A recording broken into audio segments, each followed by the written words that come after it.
Alors, vidéo numéro 2 pour ce petit bracelet effet dentelle.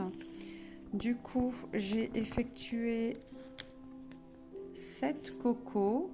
1, 2, 3, 4, 5, 6, 7. Non, il y en a combien? 1, 2, 3, 4, 5, 6, 7, 8. 8 cocos. Avec donc, j'avais laissé à peu près 16 cm de fil pour la finition et le cordon. J'ai oublié de vous le dire tout à l'heure. J'avais pris donc 4 fils de 90 cm.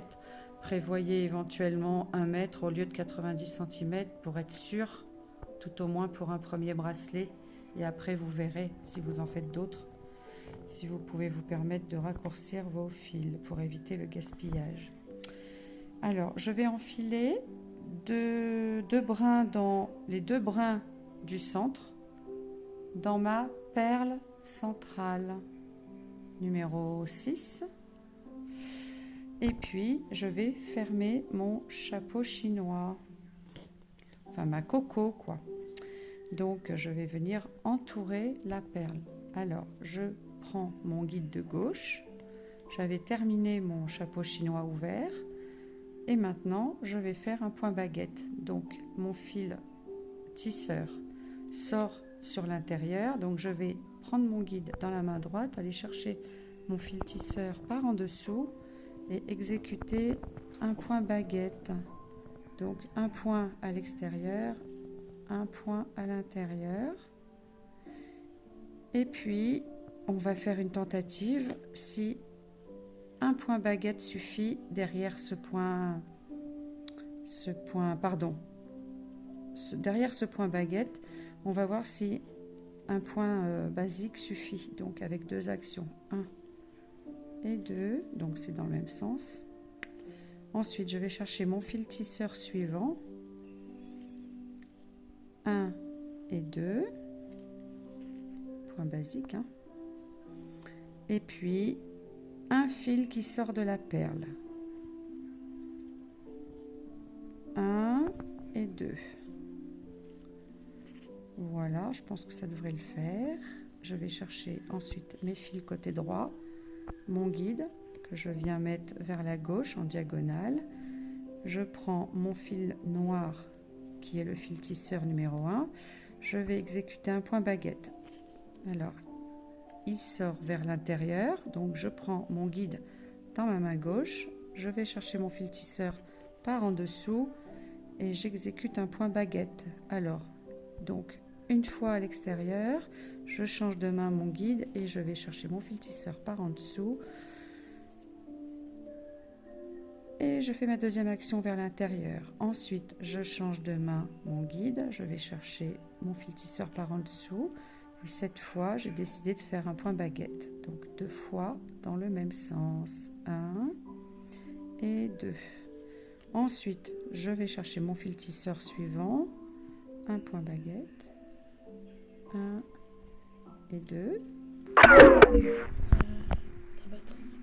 Et puis, ouais, la batterie. Et puis, je continue avec mon dernier fil. 1 et 2. Ensuite, je fais mon nœud central. Donc, je croise ma gauche sur ma droite. Et je ferme. Alors, il faut bien mettre autour de la perle. 1 et 2. Deuxième action pour mon nœud central. Voici. Donc là, j'ai bien entouré ma perle. C'est joli. C'est parfait. J'ai pas besoin d'agrandir. Voilà. Et je vais faire à nouveau 8 cocos, pardon, 8 cocos. Donc je prends mon guide de gauche et je vais chercher par en dessous pour, comment dirais-je? Oui, pour ouvrir mon chapeau chinois. Voilà, 1, 2, fil tisseur suivant. 1 et 2. Et puis là, je vais mettre une petite perle.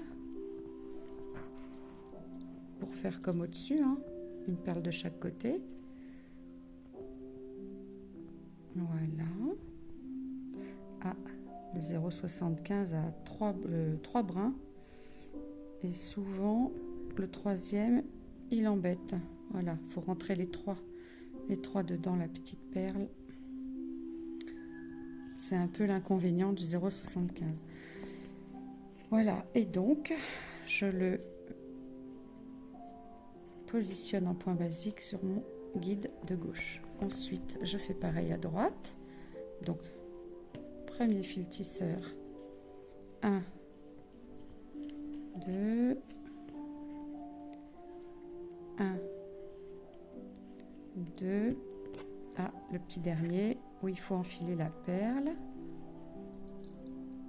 Enfin, de toute façon, là, à partir de là, il faut exécuter les 8 cocos suivantes et ensuite, je vous montrerai la finition avec le petit cordon à 4 brins et les petits zigouigouis en perles au bout.